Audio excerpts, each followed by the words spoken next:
السلام عليكم أصحابتا ku xiran janaalka Musufiifo kusoo dhawaada janaalka Musufiifo haddaad ku cusub tahay janaalka subscribe saar fiidiyowna like dheh maanta waxaan rabaa cashir yar oo aad iyo aad u muhiim ah inaan maanta idin tuso ma ku fikirtay in fariimahaaga aad qarsato markii aad taleefankaaga ka tagayso ama aad qof u dhiibayso adigoo aan WhatsApp ka daleedin fariimaha WhatsApp lagu soo diray ee sirta ah inaad qarsato maanta waxaan kuu sheegi doonaa si aad iyo aad u sahlan oo aad u qarsan doonto marka nala socod wacan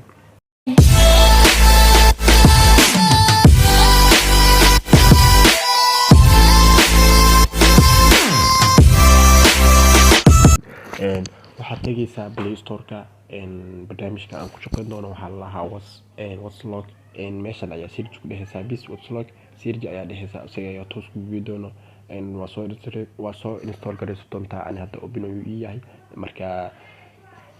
open markaa dhahdo ani password ayuu ugu xiran password ayaa ku xiraysaa passwordka waxa waaye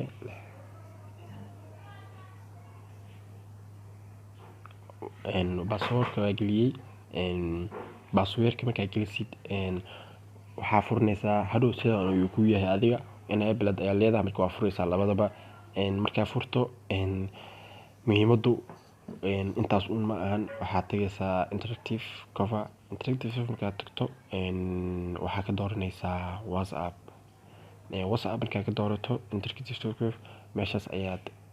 waxaa leedahay enable leedahay markaa dhahdo okay ayaa leedahay bis markaa okay dhahdo waa ka baxaysaa wuu ku samaysan yahay markaa tusaale WhatsApp-keena ayaa tageynaa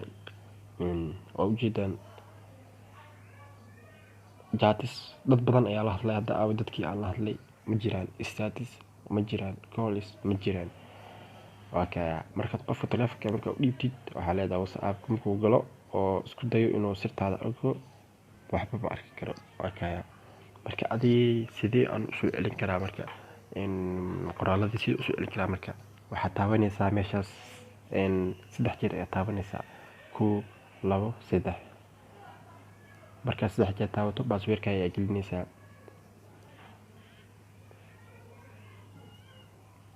passwordka waa qalday